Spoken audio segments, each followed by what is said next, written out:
Muddy, the story of blues legend Muddy Waters by Michael Mahin, illustrated by Evan Turk. McKinley Morganfield was never good at doing what he was told, especially when it came to playing in the mud.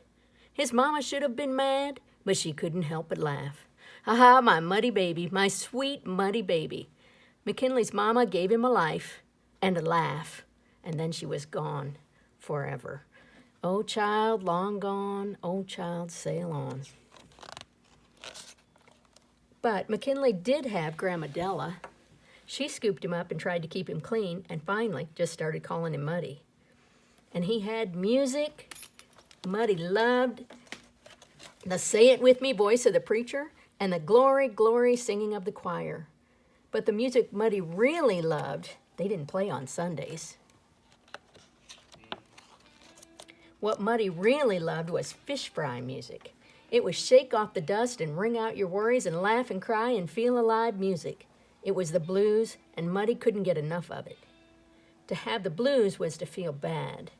But to play the blues was to take that low-down, skunk, funk, deep stomach hurt and turn it into something else. Muddy liked the blues. Unfortunately, Grandma Della did not.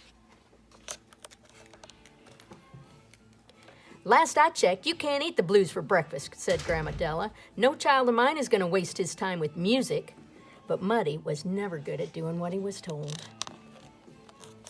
So he found himself a half-smashed kerosene can to beat on, and a wheezy accordion to squeeze, and a tired piece of wire to pluck, and he made himself enough noise to feel good.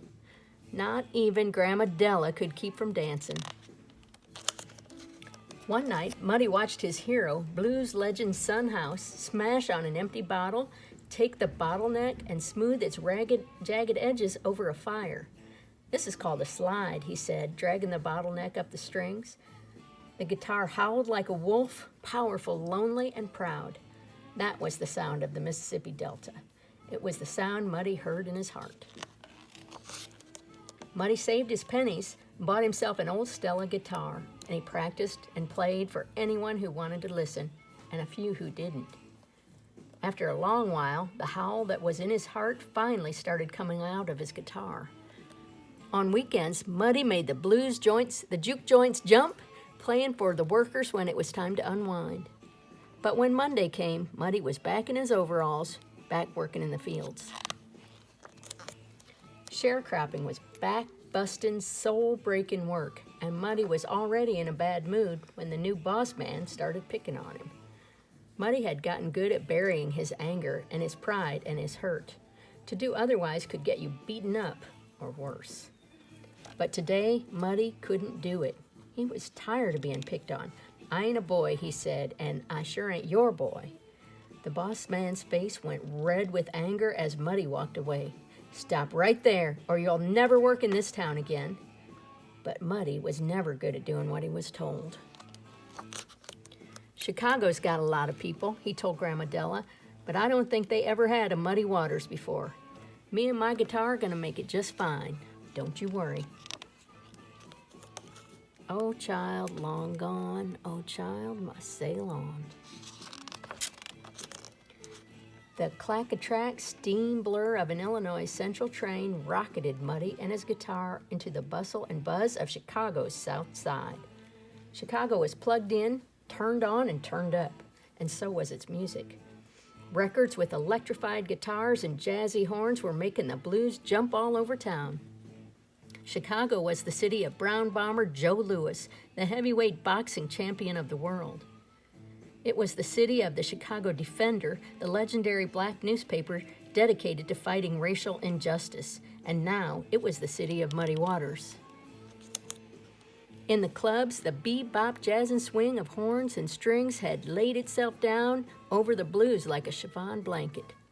This was music by city smooth sophisticats, not country dusted hound dogs. No one wanted to hear a country boy playing country blues. You got to shake the dust off, the club owners teased. You got to jazz it up. But Muddy was never good at doing what he was told. The way he figured, his playing was just fine. It was their hearing that needed help. So Muddy plugged in, turned on, turned up, and out came the sound of the Delta, buzzing and mad like an angry hornet's nest looking for a fight. It was a deep-feeling, gut-bucket, gut-aching music full of life and sound and love and trouble and pride, and it made people stand up and raise their hands and stomp their feet and laugh and cry and come alive. It was nothing like the primped and polished sounds people were used to, and they loved it. Whoa, yeah, sail on.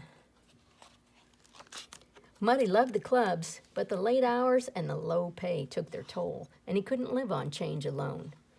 So one day, Muddy got a call. His friend was making a record at the Universal Recording Studios, and he needed a sideman to back him up on guitar.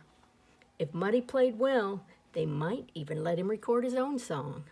Finally, a chance. First, they recorded his friend, and then they recorded him. Muddy did exactly what they told him to do, and they added strings and horns and that soft and sweet Bluebird Records beat, but Muddy did.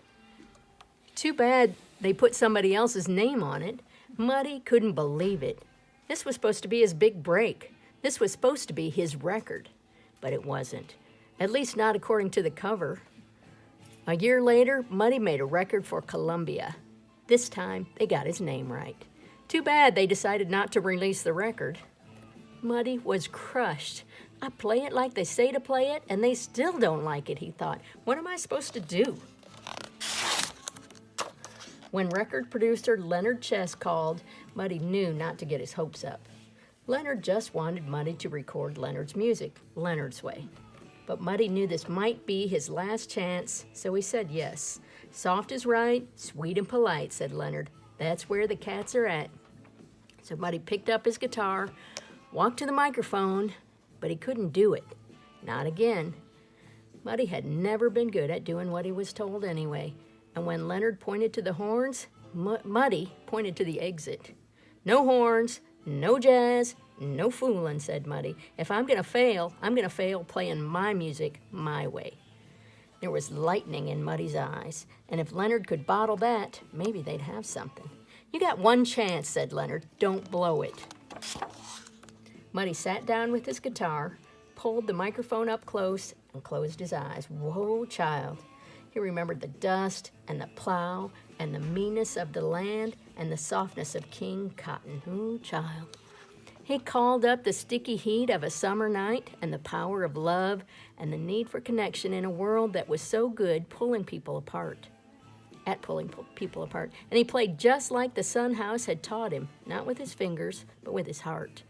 Muddy sang about life as he had lived it, with all of its pain, its power, and its glory forever. Still unconvinced, Leonard printed only 3,000 copies of the record and sent them to local stores. Muddy chewed his nails and waited. What if people didn't like his voice? What if he wasn't good enough after all? Muddy didn't have to wait long to find out. All across the South Side, the boom and bounce of Muddy's voice thundered down from the open apartment windows. People were talking. The new blues was something special. It felt honest and raw. It felt real. It felt like the past and the future and the country and the city all rolled into one. Not only did Muddy have a record, he had a hit. In 24 hours, it was sold out. Leonard printed more, a lot more. One day, the Beatles would be shaking Muddy's hands. One day, the President of the United States would be tapping his toes. And one day, the whole world would know the name Muddy Waters. One day was on his way. Oh, child, long gone. Oh, child, sail on, we're sailing on. And there's the author's note. There's Muddy Waters right there. When the Beatles came to the United States for the first time in 1964, they were about to become the biggest band in the world. And they were asked who they most wanted to meet. They could have said anyone, but they said Muddy Waters and Bo Diddley. The American reporters replied, Muddy Waters? Where's that? And the Beatles, witty as they were, shot back, don't you know who your own famous people are here? Muddy Waters was born and raised along the western edge of Mississippi in an area that included Issaquena, Rolling Fork, and Coahoma counties. In addition to being one of the poorest regions in the United States, This area was also heavily segregated, like most places in the South. Unfortunately for Muddy, racism was a part of everyday life. While Muddy wasn't known to talk about the racism he experienced, one can assume that he, like millions of other African American men, women, and children, suffered greatly.